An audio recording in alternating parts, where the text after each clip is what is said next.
Welcome to the Enville Broadcasting Network. My name's Dante. I'm joined by Aiden and Jonathan. And today we will be getting into it about our Veterans Day presentation. So, Veterans Day started as Armistice Day. Do you guys know that, Veterans Day was originally named Armistice Day? No. Back in November 11th, 1919, it was the first anniversary after World War I when it got the name Armistice Day. Did you also know that it became a national holiday in 1938? Oh, did it? Do you know which president that made it a national holiday? I'm pretty sure it was President D. White. President D. White. That's pretty interesting. Dwight Eisenhower changed it to Veterans Day in 1954.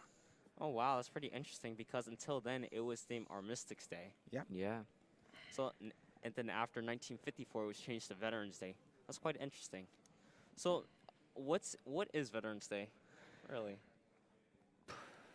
Veterans Day is a tribute to veterans who served the armed forces. It shows like gratitude to our appreciation from the armed forces. Definitely. I believe it shows our gratitude and appreciation for their sacrifice and their time, volunteering, giving their time, when they don't have to, sacrificing their lives and giving their all, especially, to us in our home for our freedom. It means a lot, and this is our day to honor them, the people past and present. So it's a great, ceremony that we get to come and honor our veterans, people that give their time to protect us. So what does Veterans Day mean to you, Aiden? My older brother was actually in the Marines for 4 years. He was in the Marines. He served us for a while, and he sacrificed his life. Oh, wow. Quite interesting. Is he still currently in the Marines? No, he got out in 2018. Oh, wow. So that's quite recently. Yes. That's pretty interesting. And he was in the Marines, right? Yep. That's quite interesting. Do you know what rank he was? Ammunition. Ammunition. That's pretty cool. Was he across seas? No, he was in South Carolina. Oh, wow. It's still pretty interesting. It's interesting that, these military, armed forces, that they get to travel the world and go to different countries and, do this. It's quite interesting, and it's great. And thank your brother is an amazing person. He sacrificed. So thank you, and, for his, his dedication and service. It means a lot. Now, what about you, Jonathan? Veterans Day means to me the military forces who have fought and served, but giving us freedom and appreciation for America. Yes, indeed.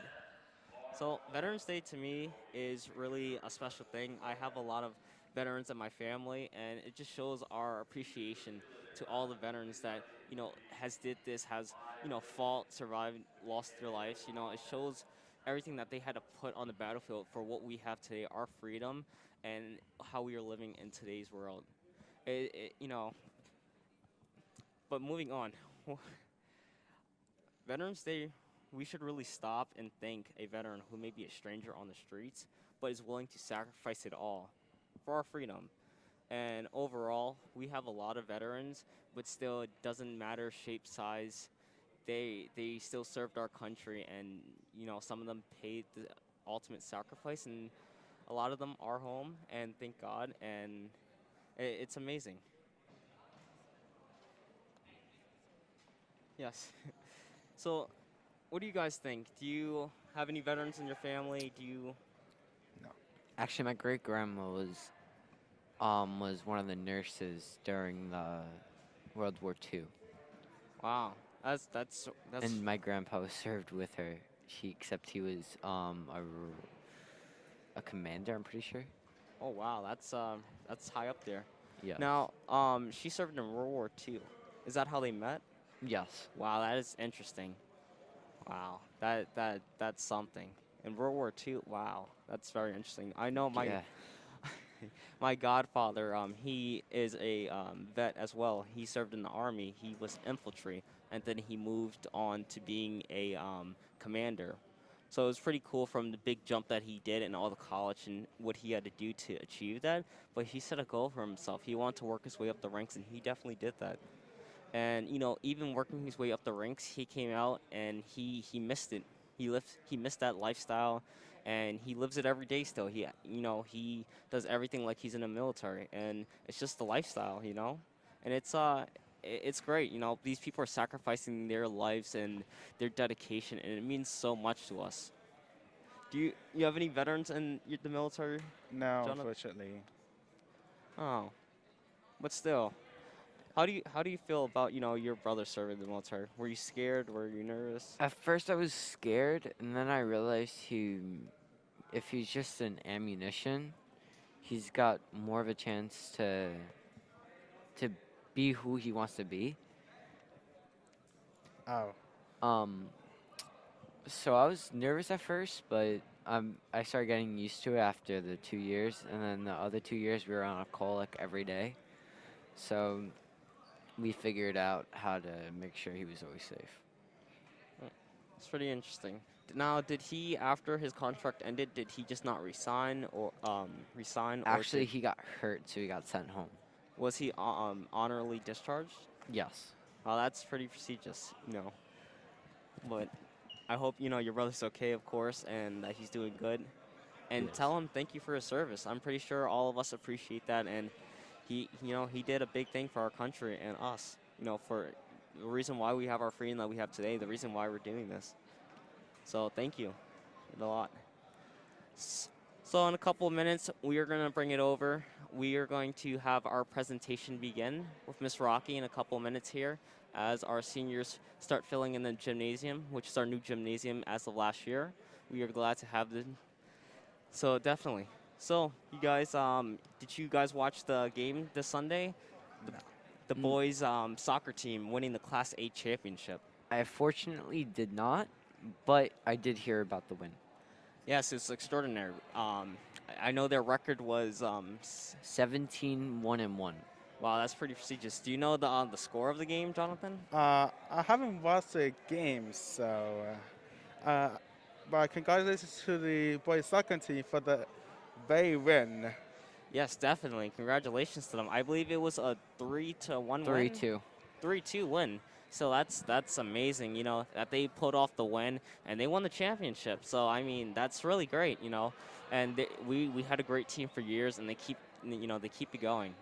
Hopefully this year our basketball team will keep the same thing and win another championship like the year before.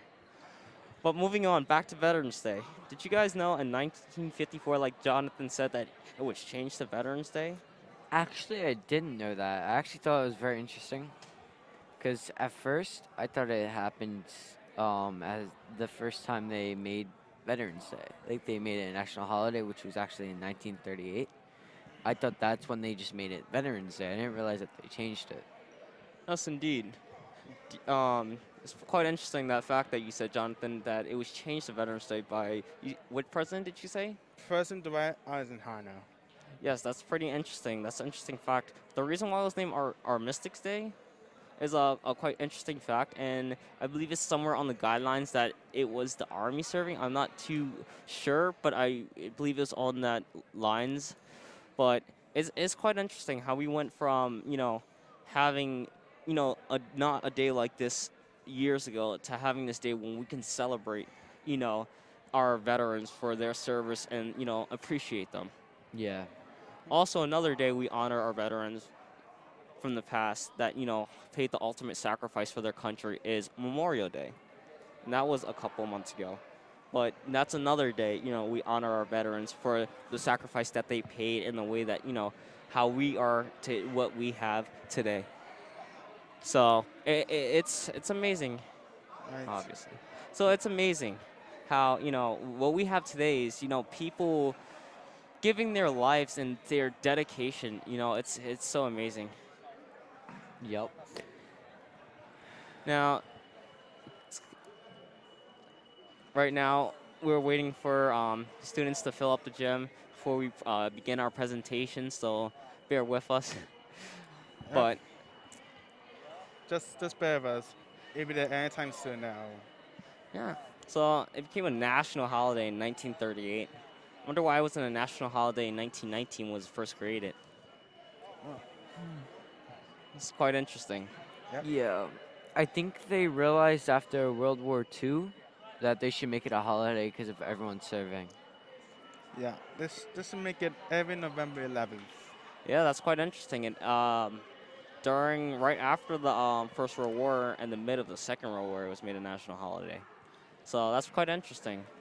Yep, very You know, interesting indeed. yeah. This is Veterans Day is in 2 days. This Wednesday, Thursday. Thursday. Thursday. It's in 3 days actually. Oh, this Thursday. So, and I know we don't have school for on that day, and that's really the day to really thank a veteran that you know. If it's a grandfather, grandmother, mom, dad, brother, sister, cousin, it's a really a day to honor them and appreciate their service that they did, even if it doesn't seem like that much. It really is, that we have our freedom for the people that made the way and paved the way for us today. So it really is a lot to us and Yep. to a lot of people out there. So moving on, Veterans Day is really, a day like Aiden said right next to me, that we give tribute to our soldiers in the armed forces, and it really is. We have a lot of soldiers that fight in the war that often come home and it's not the same for them. So it's definitely a day to appreciate what they did because a lot of people can't do it like how they did it. It's not the same when you go in, and it's not the same when you come out.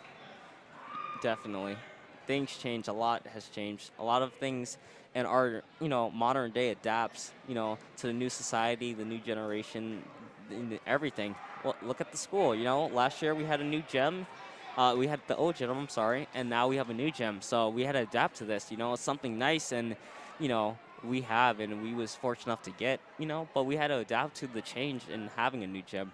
So, it's definitely nice. And I'm glad we have it. It's good that we get to do our presentations and performances in our, games in this new gymnasium. It's really nice. Yeah, this is very revamped indeed. Yes, indeed. Over the winter, we will be hosting most of the basketball games in this gymnasium. Yeah. So stay tuned for that, guys. Come watch our basketball team. We have a great team, our girls and boys basketball. It's, something you don't want to miss. As you can see last year, and the year before, we pulled off a big win before COVID unfortunately stopped us. Yeah. Yes. Also, stay tuned. We also have wrestling coming up. On the fall, we have, the spring, we have baseball, lacrosse, track, softball. We have so many sports coming up. So stay tuned for that because we definitely need the support from our local residents to our students to our teachers. So don't miss it. We want our support. Yes, indeed. I'll stay tuned as bear with us right now as we have students still filling up the gymnasium. We will be starting off our presentation very soon. Yep. Sooner or later, the presentation is going to start very soon. So, do you guys have any plans for Veterans Day? I'm pretty sure I'm gonna be going to Connecticut to go see my other grandpa. Wow, that's pretty interesting. He also served in the military, actually. Oh, wow. So, it's definitely a day to honor him. Yes, Oh. Well, tell him for us, thank you for his service. I will. What are you doing for I'm probably going to salute to the others who the military service who fought and sacrificed for our country. I'm going to salute them. Very nice. I know I'm part of the fire department, and we are doing a flag salute at the VFW for them this coming Thursday. So that would be pretty nice, and our local town residents and, families coming out to support as well. So it's a very nice event, That's great. Yes. I didn't know you were from the fire department. Yep, from our local fire department right here in Amityville. Oh, yeah. Come support our main host. Yes, my panelists to the right of me. So, And what do we have next the following Thursday? We have Thanksgiving.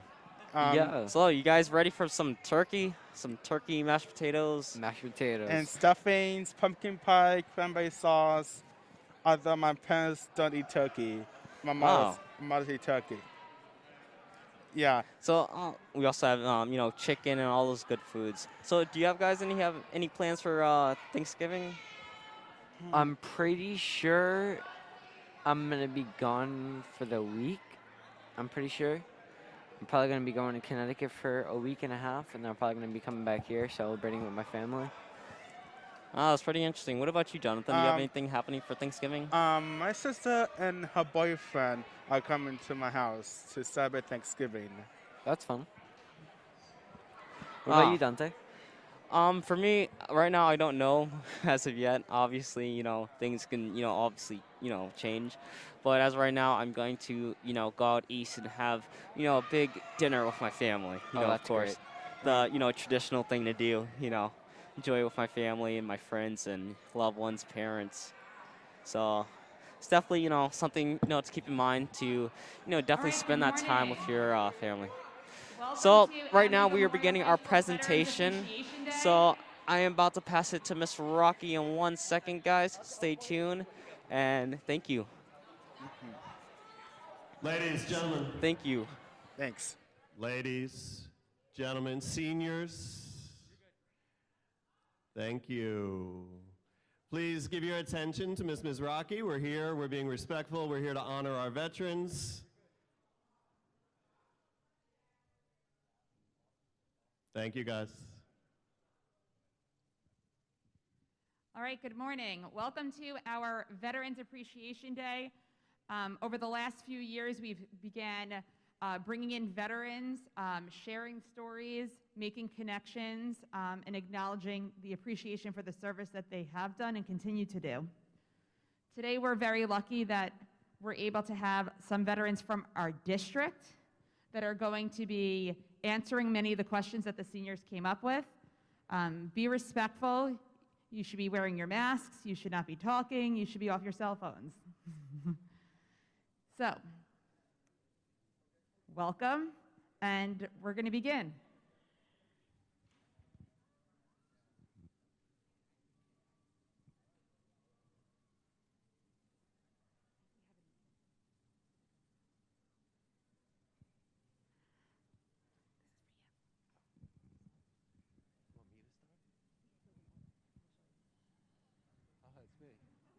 So what would you like me to do? Okay. Okay, good morning, everyone. It's really, really good to be here. Thank you for this photo of me. I haven't seen it for a while, but my name is Juan. I'm on the Amityville School Board. I am a veteran. I went to Amityville schools. I'm really, really happy to be here and share this Veterans Day with you. And I'm also happy to share it here with a bunch of our other educators that are here at our school. So just wanted to give a quick introduction to myself. That's me. And I guess, are we going to do introductions and just pass it around, or? Okay. Morning, Amityville. Mr. O'Brien, I think some of you remember me, but I think Mr. Parsonal, you're up with your lovely photo there. Are you going to write to me now? Okay. Oop, back one. I love the technology. Yeah, you're the right. There we go. Okay. I know you wish you looked that good. Okay. So, before I was a teacher a long time ago, yes, I served 10 years Naval Reserve.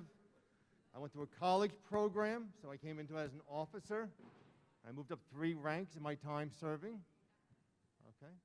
And I think we're just going to do the basic introductions now. So, many of you, I recognize some faces. You're all about a foot taller than the last time I saw many of you. And I'm proud to see that you're seniors getting ready to move on with your lives. Okay, next. Mr. Reese. There you are, sir. Morning, everybody. To my other veterans, thank you for your service. My name is Sykes Reese. I'm a monitor at the middle school. Some of you remember me. But before I became a monitor, I also was a supervisor with the U.S. Customs Service. And before that, I joined the United States Navy in 1977. Mostly wasn't even born, but I spent 6 years there. I traveled to a lot of places. My best place was Halifax, Nova Scotia, but I also did a med cruise. Even though I did not serve in any war, Vietnam was at the tail end. The training that they gave me was to be ready just in case there was a war. And I did, like I said, I learned how to do damage control on the ship. I had to fight fires, do shoring, just in case we took some kind of missile hit or torpedo hit. But this is what I did. I also learned how to cut hair. I also learned how to go into a boiler room and see how the steamship worked by what kind of coal that was needed to be put in the furnace to move the ship. But if any of you are thinking of joining any branch of the service, that's totally up to you. My parents was with me all the way. He helped me get into the service. But if you're thinking of it, it's not for everybody. And if you do decide, make sure you research what branch you want to go in, because all of them have different things that would be to your liking, and you want to talk to the right recruiter to help you when you do decide what you're going to do after high school. So good luck and wish you all the best. Thank you.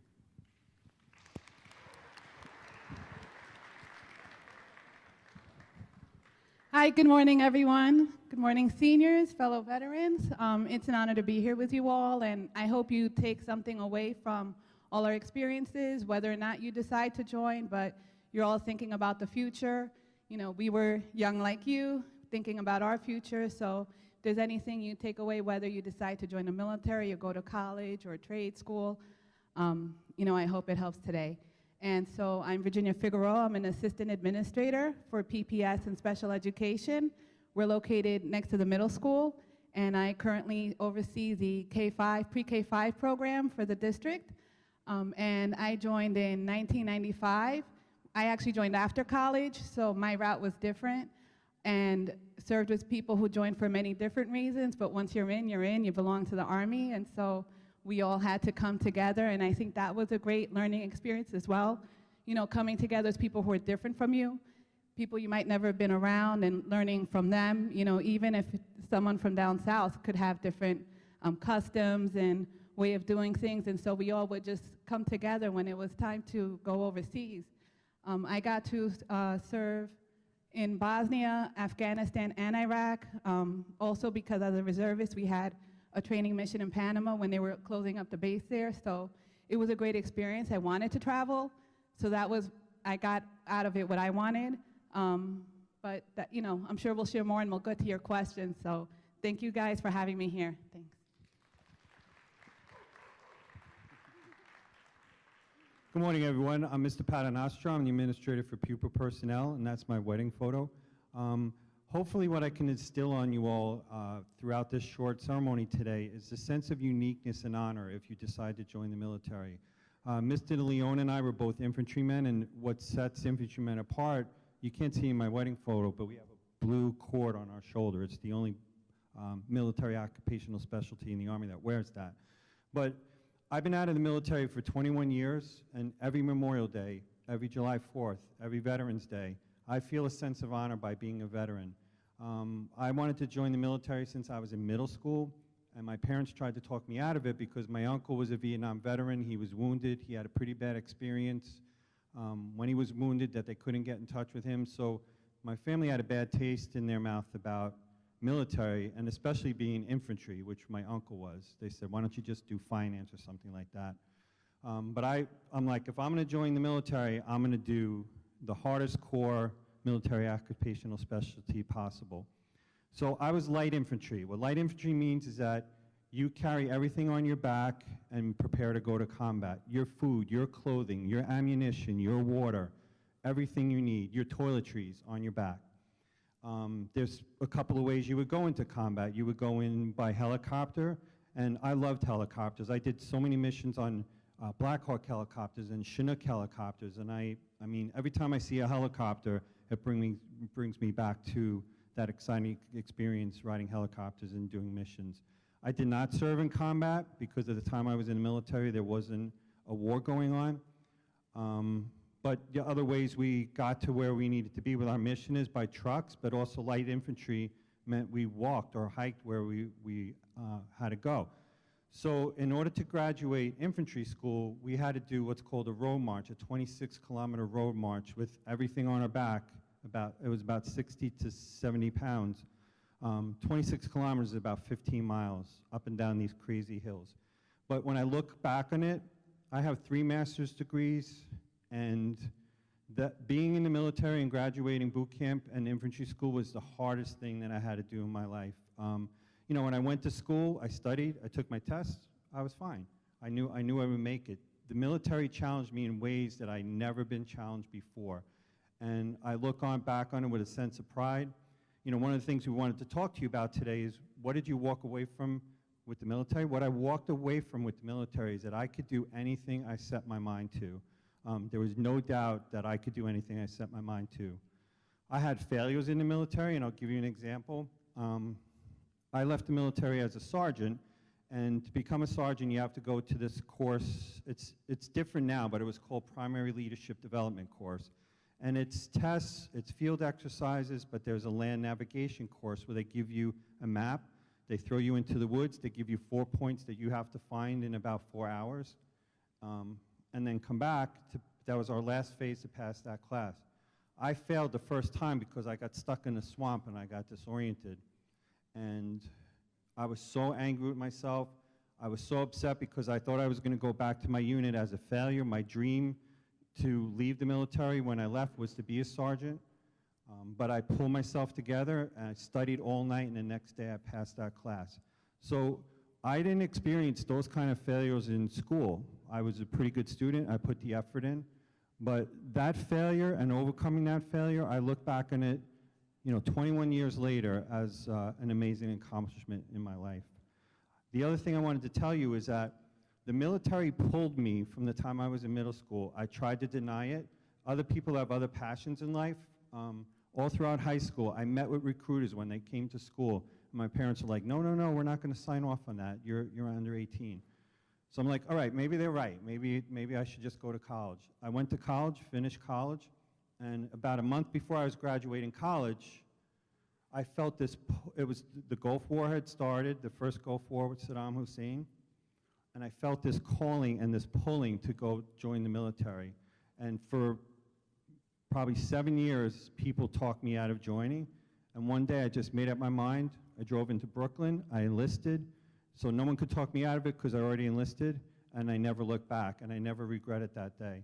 So if you have a calling, don't give up on it. I would have regretted the rest of my life if I didn't join the military, and now I have the most pride that I've ever had in my life, besides the birth of my children, being a veteran.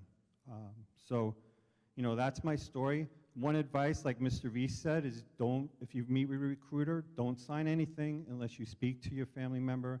I would encourage you to try to find a veteran or a military person in the military to help you look over that contract, because sometimes recruiters, honestly, like real world, they have to get their numbers. So they might talk you into joining a specialty or signing something that's not in your best interest. And honestly, if any of you are at that point, any one of us would sit down with you and look over your contract and help you. But that's really important that you don't make a rash decision and sign something, because they do try to fill their quotas. They might try to push you into a specialty that you don't want. The other advice is you have to take this test called the Armed Forces Service Aptitude Battery. The higher score you get on that, the more choices that you will have to be in the specialty that you want. So it's really important, if you're serious about this, that you can get it at Barnes & Nobles or Amazon. You get the study guide, you study it before you take that test. Because as I said, I had a choice to do any specialty I wanted. In fact, my recruiter's like, why are you going to join infantry? You could get an office job in the Army. And I'm like, I'm not doing that. If I'm joining the Army, I'm going to be hardcore, right? So that's really important that you study for that test, you get the highest score you can, and you have more choices. So thank you all for listening, and I'll pass this over to Ms. Rachi.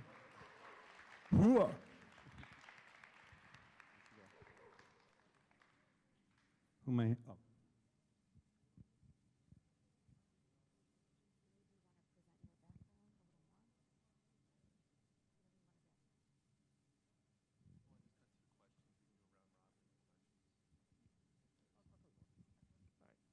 Okay.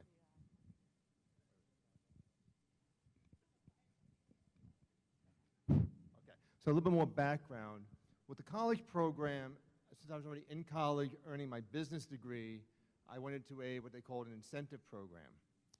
Okay. What that was, because I was earning my business degree, I was also earning my Coast Guard license. So if you see a Navy ship or a commercial ship, I was the guy in the bridge up there, basically navigating the ship from where we were going.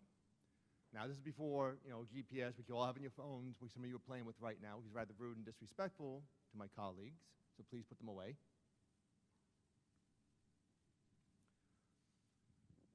So with that, it helped pay for college. It also gave me a direction to go when I came out of college working for the Defense Department, okay, with the Navy. And basically what our job was to make sure that we kept everything running, that, we think about the people on the front line, like people who served on the front lines, Ms. President, Ms. Figueroa. There's also about 9 or 10 people behind them who are making sure they have the fuel, the food, the medical supplies, everything they need to do their jobs.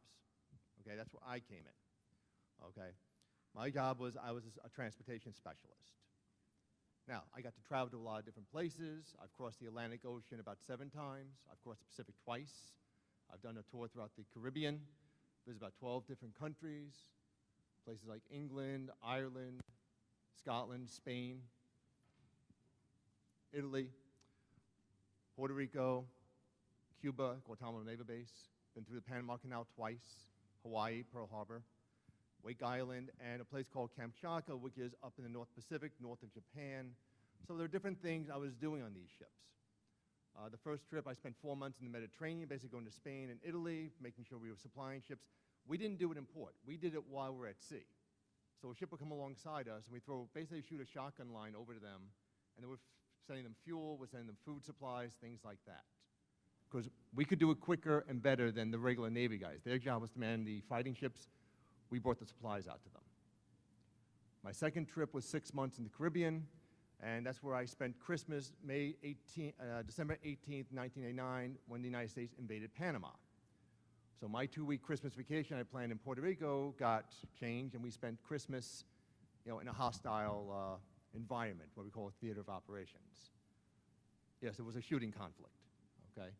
So my job was alongside the USS John F. Kennedy, which was a nuclear-powered aircraft carrier. We were a 20,000-ton tanker providing the jet fuel.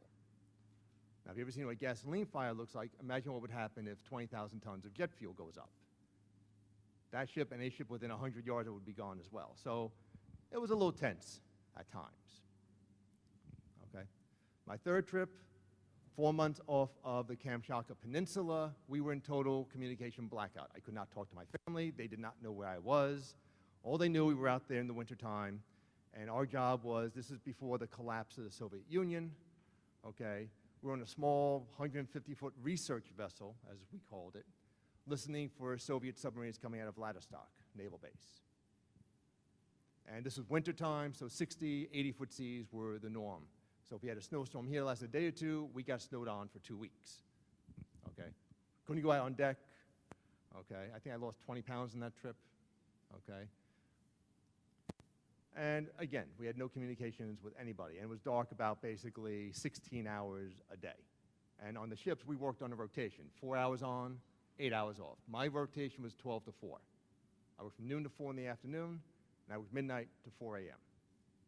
And when you're in the Pacific Ocean at 4 in the morning, you realize how small we really are in this world.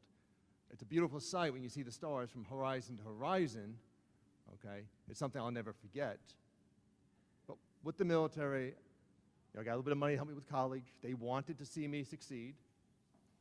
I had full support of my parents because I had two brothers already in the service. I've had nephews who've served in the service in Afghanistan, Iraq, okay?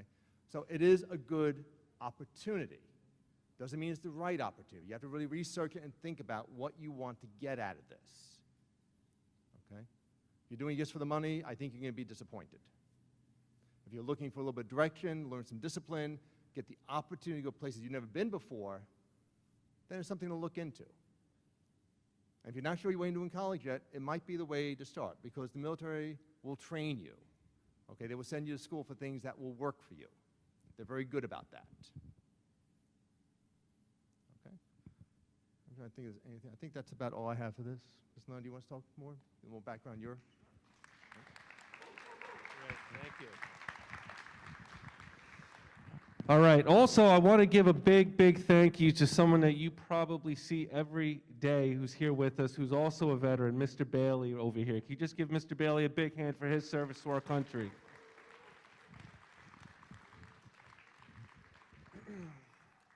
I'm not going to talk too much about myself because it's really about veterans and Veterans Day and all of us here who've given in so many different ways. One of the questions that was asked from us was, why did you join the military? And just so some of you know, I grew up in East Massapequa on East Walnut Street, right off of Shore Clocks. I went to the middle school. I went to the high school. High school was very different than it is now after this huge addition to our schools. But after my class graduated, I worked for a year. I worked right here up the street at a Stop and Shop for about a year in the produce department. And like Mr. Paternostro said, if it's something that you really want to do, then you're going to research it, you're going to look into it, and if it's for you, it's for you. And when I was 19, that's when I signed up. I was 19, signed up to go into the military. And I served my 6 years. I also served 1 year in Afghanistan. It was definitely one of the most humbling and life-changing moments, at least in my life, you know, for what it's worth.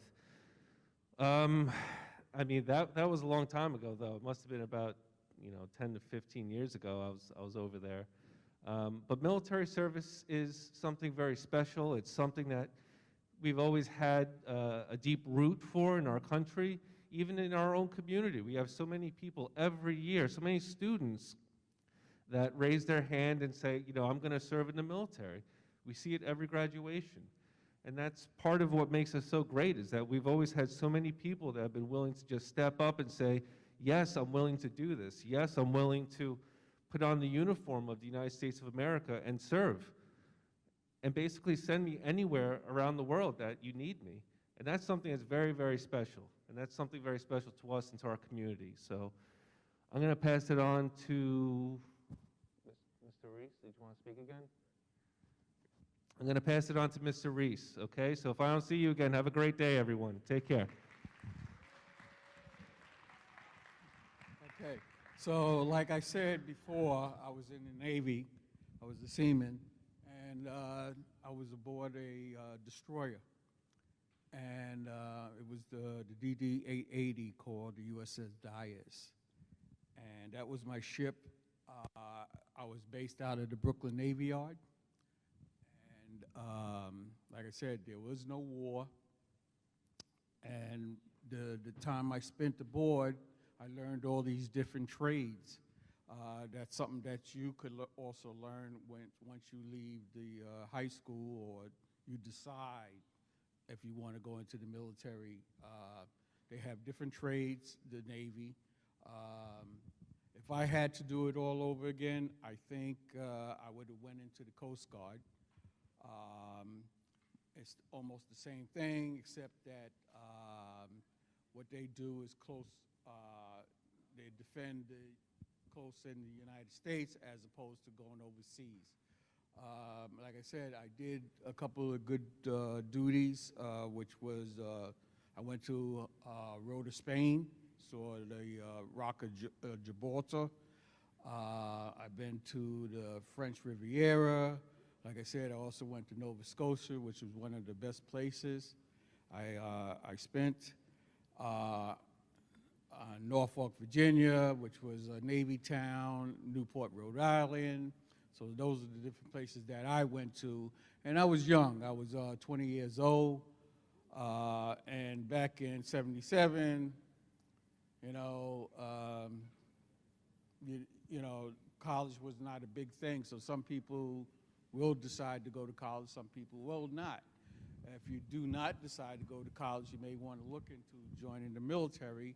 It'll help you get into college later on if you decide.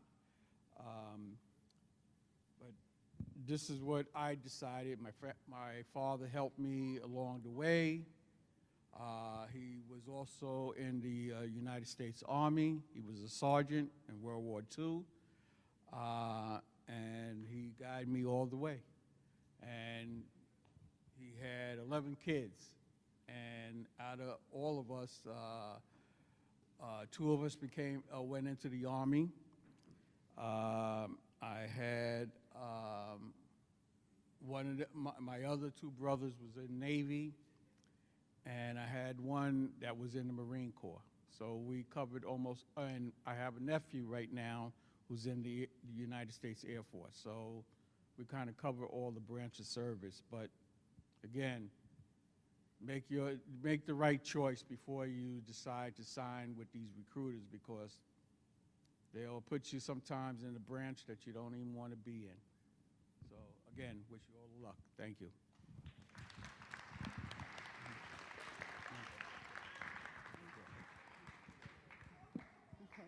So I'll start out with, I joined after college. I went to Delphi here in Long Island. And I had the pull as well from, like Pete said, I've been thinking about it for years earlier, but I really wanted college and to have that college experience without ROTC, meaning that I knew if I did ROTC, I would be subject to whatever they want from me. And I was the first one in my family going to college, so that was important to me to just have that real college experience. So after Delphi, it just kept coming up in my head, and I see the commercials, Be All You Could Be, and I saw Army Reserve, and I'm like, well, what's that? You know, I wasn't ready to commit full-time active duty. So it seemed perfect for me, and I was thinking about grad school, so I had that going on. So I signed up in October. I left in December, the day after Christmas, dropped me off in Brooklyn, MEPS, and then we headed out. And my training is in Fort Huachuca, Arizona. So I'm part of the Military Intelligence Division, which means that there are certain jobs that, in my case, counterintelligence agent, meaning that we do low-level human intelligence. We go out, and our job is to talk to people. So I always like talking, and I like meeting new people and, you know, getting different experiences, different perspectives, so it just kind of fit in. When I joined, the world was very different at the time, so this was before the war in Bosnia, and Clinton was the president, and he was known as a peace president. So I didn't know what to expect. We were still dealing with the Cold War, so they sent me for training at Dartmouth. I learned Russian, rudimentary, but I could read it. And then, you know, we actually wore suits when we did our training at Huachuca. We had to practice doing, like going out as a professional. We had a badge and credentials, kind of like FBI agents do.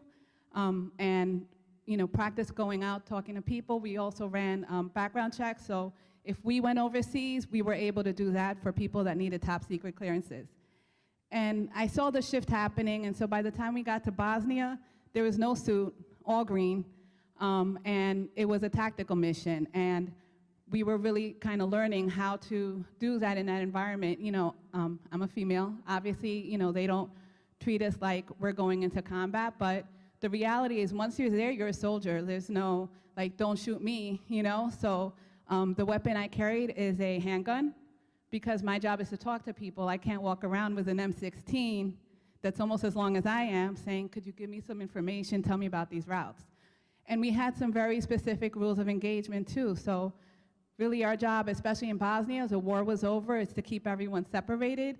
They were getting ready for their first election, and it had been getting put off. So, you know, I got to be there for that, and seeing people go back to their homes that they were taken from, because it was a civil war. You know, seeing the aftermath of a civil war just made me aware of watching people who were once cousins, neighbors, turn against each other, all because of maybe something from hundreds of years ago, but that's what separated them. And so, you know, we tried to help rebuild a nation, but at the end of the day, we're soldiers. So we just focused on doing our job, having the elections go off peacefully, and we were able to, at least the region that we were working in, do that. Then I came back home, I finished grad school, and the program I was in was at NYU, and it was our, we were doing our project, and because I had traveled overseas, we started the international capstone, so my master's in public administration, and I got to go to India and Bolivia, and I think the experience I had from the military helped prepare me for that. You know, because when I was in Bolivia, I had to go out and live among the people. We were going to visit some of the campsites, and the same in India, to see how the public health project was working. And then I came back, and I was teaching September 11. I remember it vividly. I was in the Bronx, and we were facing the Bruckner, and all I kept hearing was the fire trucks. And I was just like, when are we going? When are we going? When are we going? I thought I was going to be serving stateside, like right away. And there was a guy in my building who was a National Guardsman. I saw him heading out. I'd actually seen him when I was crossing the bridge, going to work. I'm like, when are we going? And so in October, we went to Fort Bragg. We were there a few months, and then a small group of us got to go to Afghanistan. So that's the thing, too. When you research the occupation, the military occupational specialty, mine was 97 Bravo, a lot of the work we did, we were out on our own. So we would go in with a unit or a battalion, but once we got to where we were serving, I might be in a team of 4 people serving another unit and just going out and getting information, writing up reports. And you know, it was really making sure that the roads were safe for everyone. If there were any insurgents who were plotting anything, trying to identify them and keep making sure that everybody had the right information so that if areas were getting hot, they knew to avoid them. Sometimes we would do missions.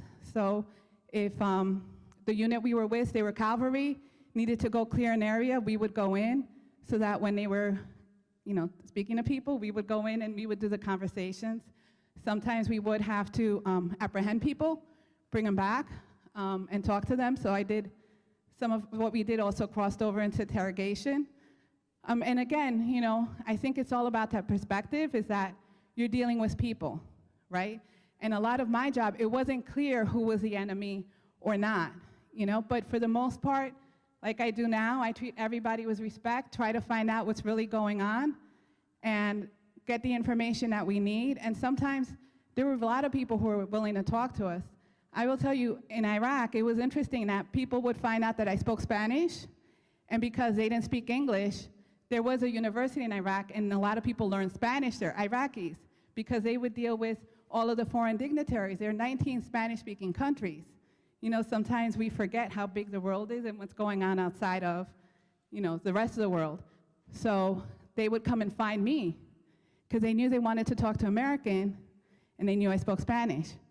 You know, so, and that was something like a skill. So basically, whatever you decide to do in your life, look for opportunities, be open to it. If you get a chance to learn something new or go somewhere else, take it, because you never know. It could, you know, be a skill you have in your back pocket for the future. I'm trying to think. I don't know. Is there anything that like we're not covering that you guys really want to hear about? Sure. So when you join, and this is why it's important at the recruitment process, because when you sign, you might get a signing bonus. Sometimes they're trying to sign you now, but the signing bonus is going to come up again in the next month, and they know that. So then you want to wait. You know, that's why, like you said, if you have to call on us, like I said, I'm at PPS by the middle school, I will be happy to sit with someone and a recruiter to just listen to what they're offering you. In my case, I signed an 8-year contract with the reserves, 4 years active, 4 years inactive. I ended up doing 9.5, you know, most of it active. Why? Because once we were in war, we were stop lost. So I couldn't get out. That was it. I was in until everything was over. But eventually, they actually paid us for that time, because I guess it's a violation to stop losses like that. So, you know, let me see. As far as getting out, it really depends what you sign up for, what you get.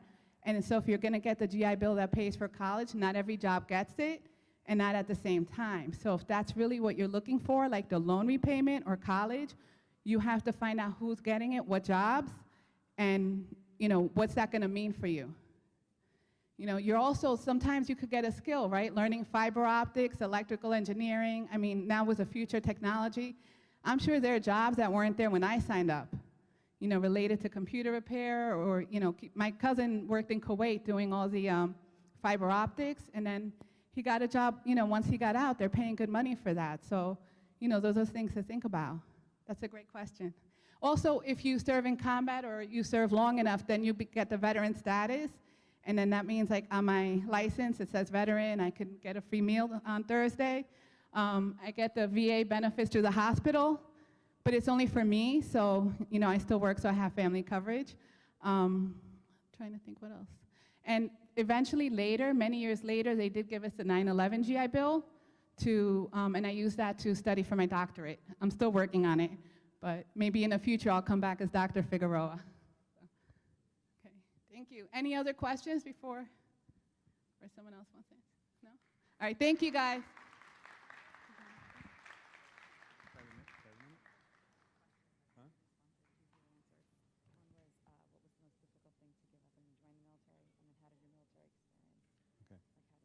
So just to answer the question, one of the questions was, what was the most difficult thing to give up when you joined the military? One of the main reasons I decided not to re-enlist, so I served 7 years as a reservist, was my son was born the year before I left, and my last training exercise, when I was away from him, I realized that I have to make a decision either to pursue the military or to pursue my career and raise a family. So that's the thing that I did. One of the other things I wanted to tell you about enlisting is that, again, if you get a decent ASVAB score, you can pick the unit you want to go to in most cases. So if you want to, I'm speaking from my experience in the Army and infantry, if you want to jump out of airplanes, that's the 82nd Airborne in Fort Bragg, North Carolina. If you want to rappel out of helicopters, that's Fort Campbell, Kentucky. I decided that I wanted to be in a cold weather unit, and I was attached to the 10th Mountain Division for my first 4 years. So what we did is we trained with the 10th Mountain Division, which is up at Fort Drum, and the mission of my brigade, a brigade is about 2,000, 3,000 soldiers. Our mission was to defend Iceland. Iceland is a pacifist country. They don't have their own military. So my brigade of 2,000, 3,000 soldiers, we were called the Army of Iceland, and we did 3 deployments to Iceland. We trained with the Norwegian Special Forces, the German Special Forces, and the Finland Special Forces to come up with, basically to train for the mission if a war broke out, that we would be deployed to Iceland and we would have to defend that country because they didn't have their own military. So I did some cool, crazy stuff. I loved the cold weather. We had white camouflages. We trained in the snow. The other thing about being in the infantry, if you like to really blow up stuff, we were trained at Mr. Leone as well on many different weapons. The M16, which is now the M4 carbine that they use. The squad automatic weapon, which is a small machine gun. The M60, which is a larger machine gun. The 50 caliber, which is a really heavy duty weapon that has bullets like this that can shoot through a car. Grenade launchers, grenades, shoulder-fired tank rockets. I mean, it was awesome, like all the things that we did, and I loved every minute of it. We also wanted to talk a little bit about basic training. So I did what was called one station unit training. That means I went to basic training, we had a weekend off, and then I went right to infantry school. Any military, everyone who joins the military has to go through basic training, and then you'll go to your different school. Like Ms. Figueroa went to Fort Huachuca for human intelligence training. I went to Fort Benning, Georgia for the home of the infantry. So that's kind of the way it goes. As far as benefits, I was between the Marine Corps and the Army, but the Army gave me so much more benefits. I got a $5,000 enlistment bonus and then $20,000 to pay back my student loans, which, like Ms. Figueroa, I joined after college. Basic training is a trip. You know, from 4 o'clock in the morning till 9 o'clock at night, they own you. Typically, you get up in the morning and do some kind of physical training, have breakfast. You're either out in the field or taking classes or doing drill and ceremony, which is practicing how to march and those type of things. And then at the end of basic training, you usually do a 1-week field exercise where you're out in the field, no showers, you know, dirty as can be, learning how to be a soldier. what was also crazy is you're a little bit in prison. It's really an adjustment. So if you really have to make a decision that, can you deal with it's a total loss of your freedom and a total control of authority. When we got to basic training, we had not even a 2-minute phone call just to say, Mom and Dad, I got here and I'm safe. And we couldn't call home for probably several weeks. Are we out of time? Oh, okay, sorry. That's it? Well, anyway, Mr. Paternostro, if you ever want to talk to me about the military, just see your guidance council. I'll come by anytime. The bell did ring, guys. We are headed to class. If you please, thank you. Give a round of applause to our veterans. Thank you guys for all coming here today and for your service.